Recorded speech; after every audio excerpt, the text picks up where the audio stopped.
तो लोकसभा चुनाव 2024 की तारीखों का ऐलान शनिवार को हो चुका है। इसी के साथ आचार संहिता भी लागू हो गई है। बता दें कि 543 सीटों के लिए चुनाव 7 फेज में होंगे। पहले फेज की वोटिंग 19 अप्रैल को होगी और आखिरी फेज की वोटिंग 1 जून को होगी। वहीं 4 जून को नतीजे सामने आ जाएंगे और स्पष्ट हो जाएगा कि इस बार किसकी सरकार। वोटिंग से लेकर नतीजे तक इसमें 46 दिन का समय लगेगा। बता दें कि लोकसभा के साथ साथ 4 राज्यों में आंध्र प्रदेश, ओडिशा, अरुणाचल प्रदेश और सिक्किम के विधानसभा चुनाव होने हैं, जिनकी तारीखों का ऐलान भी हो चुका है। ओडिशा में 13 मई को चुनाव होंगे, 20 मई को, 25 मई और 1 जून को वोटिंग होगी। कुल मिलाकर 4 चरणों में ओडिशा में चुनाव होने हैं।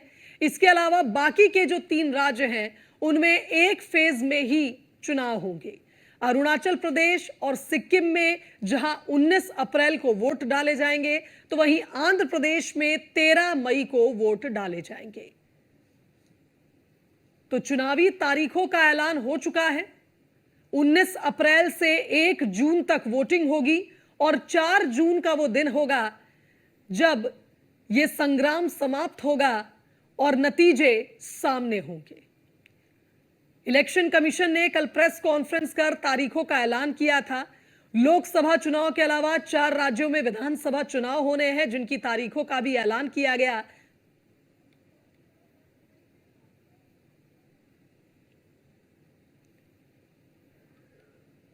तो बता दें कि लोकसभा चुनाव 7 चरणों में होंगे। आचार संहिता लागू होते ही आपको बता दें कि अब पुलिस प्रशासन पर भी एक बड़ी जिम्मेदारी आ गई है। लगातार कार्रवाई की जा रही है। अब जनता की बारी है अपने लिए सरकार चुनने की। जनता को 19 अप्रैल से 1 जून तक का समय दिया जाएगा, जब अलग अलग चरणों में अलग अलग सीटों पर वोटिंग होगी और उसके बाद 4 जून को स्पष्ट हो जाएगा कि जनता ने अपना आशीर्वाद किसे दिया है। जहां एक और उत्तर प्रदेश में आप देखिए, मोदी योगी की जोड़ी लगातार जीत के लिए आश्वस्त है, क्योंकि जिस तरह से भारतीय जनता पार्टी ने उत्तर प्रदेश की तस्वीर बदली है, लगातार मुख्यमंत्री योगी आदित्यनाथ ये कहते नजर आ रहे हैं कि डबल इंजन की सरकार आएगी तो डबल विकास होगा। मोदी की गारंटी के तर्ज पर इस बार का यह चुनाव 400 पार के नारे के साथ बीजेपी इस बार लड़ने जा रही है। 7 चरणों में चुनाव होंगे। 4 जून को किसका मंगल होगा यह स्पष्ट हो जाएगा। 19 अप्रैल से 1 जून तक मतदान होगा। 7 चरणों में यह मतदान होगा। 19 अप्रैल के बाद 26 अप्रैल को वोट डाले जाएंगे। तीसरे चरण में 7 मई को वोटिंग होगी।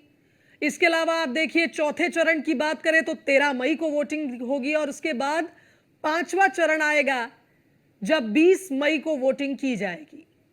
इसके अलावा छठे चरण की जो वोटिंग है वो 25 मई को होगी और 7वां चरण जो होगा उस दिन 1 जून को वोटिंग की जाएगी।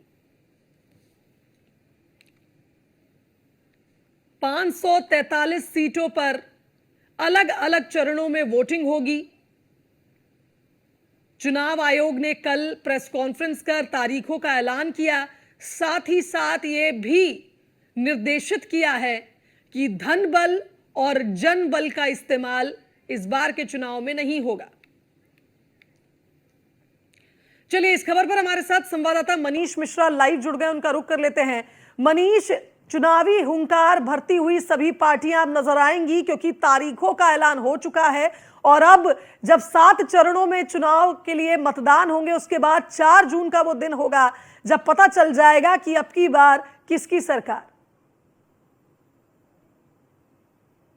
निश्चित तौर से देखिए, आपको बता दूं कि उत्तर प्रदेश सहित पूरे देश में जिस तरीके से आचार संहिता लागू हो चुकी है और सबसे बड़ी चीज़ देखेंगे, बड़ा जो शेड्यूल है इस अब तक का, मुझे लगता है कि सबसे बड़ा शेड्यूल है। फागुन से शुरू हुआ है और जेठ के महीने तक ये पूरा चुनाव चलेगा। 19 अप्रैल से जो वोटिंग है वो शुरू होगी। पहले चरण के लिए मतदान 19 अप्रैल से होगा, फिर 26, 3, 17, 20 और 1 जून को ये पूरा वोटिंग किया जाएगा। तो निश्चित तौर से एक बड़ा चुनावी कार्यक्रम रखा गया है, क्योंकि जिस तरीके से कल खुद चुनाव जो आयुक्त हैं, जो जैसे कि सीईसी ने, राजीव कुमार ने बताया था कि क्योंकि देश में डिप्लॉयमेंट के लिए जो फोर्सेज होती हैं, उनको डिप्लॉयमेंट के लिए समय चाहिए होता है और कन्याकुमारी से कश्मीर तक का ये चुनाव होता है, इसलिए बहुत ज़्यादा इस समय इसमें लगता है। इस समय के कहीं ना कहीं इसका उपयोग करना चाहिए। और सबसे बड़ी चीज़ है कि अगर आप देखेंगे उत्तर प्रदेश, जो कि देश का सबसे बड़ा सूबा है, 80 लोकसभा सीटें आती है, माना जाता है कि दिल्ली का अगर आपको रण जीतना है, दिल्ली पे काबिज होना है, तो उसका रास्ता उत्तर प्रदेश से होके जाता है। सबसे बड़ा सूबा आता है, 80 लोकसभा सीटें हैं। भारतीय जनता पार्टी यहाँ पे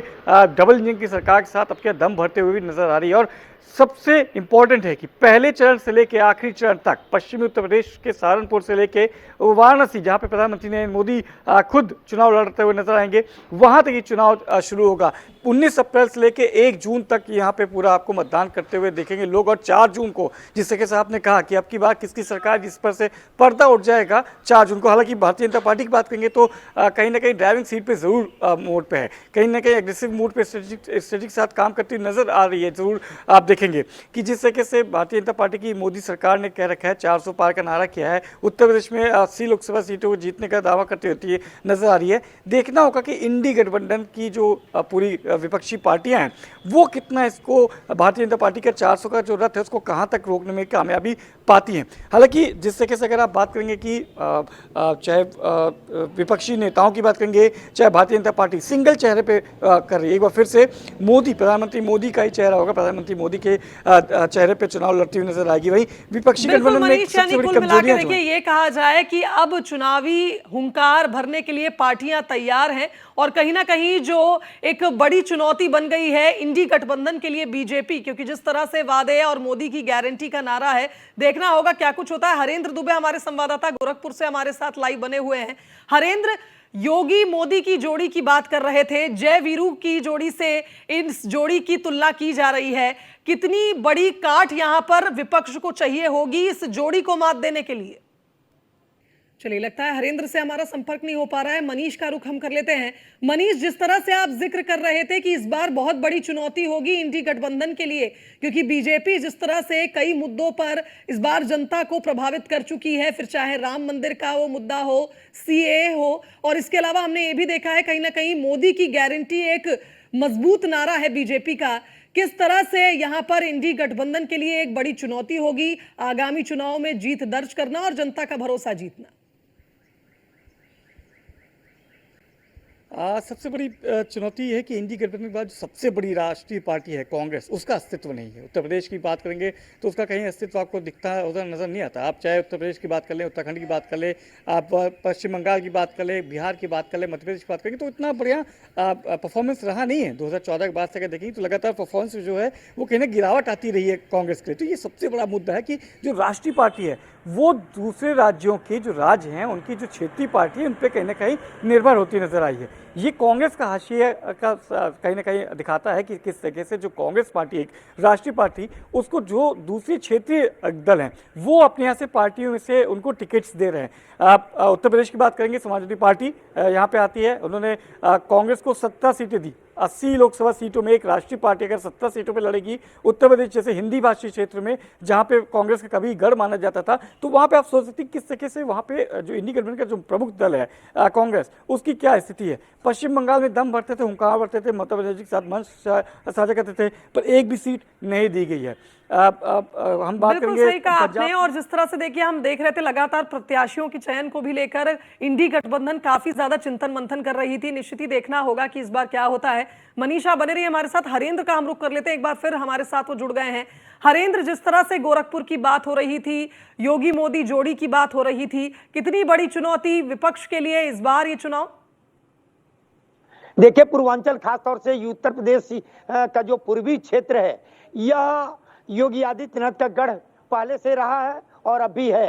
खासतौर से योगी आदित्यनाथ के प्रति यहाँ की जनता विशेष लगाव रखती है। जिस तरह से हम लोगों ने एक खबर फाइल की थी, खबर में था वीरू और जय की जोड़ी, खासतौर से जो रील में देखने को मिला, आज वाकई उत्तर प्रदेश के मुख्यमंत्री योगी आदित्यनाथ और देश के प्रधानमंत्री माननीय नरेंद्र मोदी द्वारा जो जिस तरह से विकास की गंगा बहाई जा रही है, वाकई ये जोड़ी कारगर है। और रही बात पूर्वांचल की, तो पूर्वांचल में जितनी भी सीटें हैं, सभी सीटों पर पिछली बार 2019 में 3-4 सीटें विपक्ष के पास चली गई थी, लेकिन इस 2024 के चुनाव में कोई भी सीट पूर्वांचल की विपक्ष के पाले में नहीं जाने वाली, क्योंकि जनता विकास खोजती है, जनता अनुशासन खोजती है, जनता अपनी सुरक्षा की बात करती है। खासतौर से ये सबसे परिपूर्ण उत्तर प्रदेश के मुख्यमंत्री योगी आदित्यनाथ और देश के प्रधानमंत्री ने लोगों को किया है, क्योंकि जितनी भी सरकारें अब तक हुई थी वो सरकारें पूर्वांचल को उपेक्षित रखी थी, चाहे पूर्वांचल का गोरखपुर हो, वाराणसी हो या मिर्जापुर हो। ये पूर्वी क्षेत्र का जो गढ़ है ये उपेक्षित था, लेकिन जब उत्तर प्रदेश की कमान उत्तर प्रदेश के मुख्यमंत्री ने संभाली और जब देश की कमान माननीय नरेंद्र मोदी ने संभाली, तो वाकई पूर्वांचल की तस्वीर बदल गई। और इसीलिए तो पूर्वांचल के लोग कहते हैं कि जल्द ही उत्तर प्रदेश उत्तम प्रदेश बनेगा।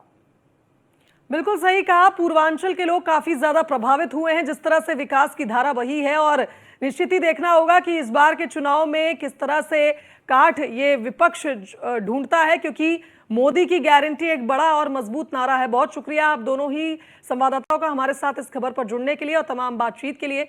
इसी के साथ इस बुलेटिन में फिलहाल इतना ही, दीजिए इजाजत, नमस्कार।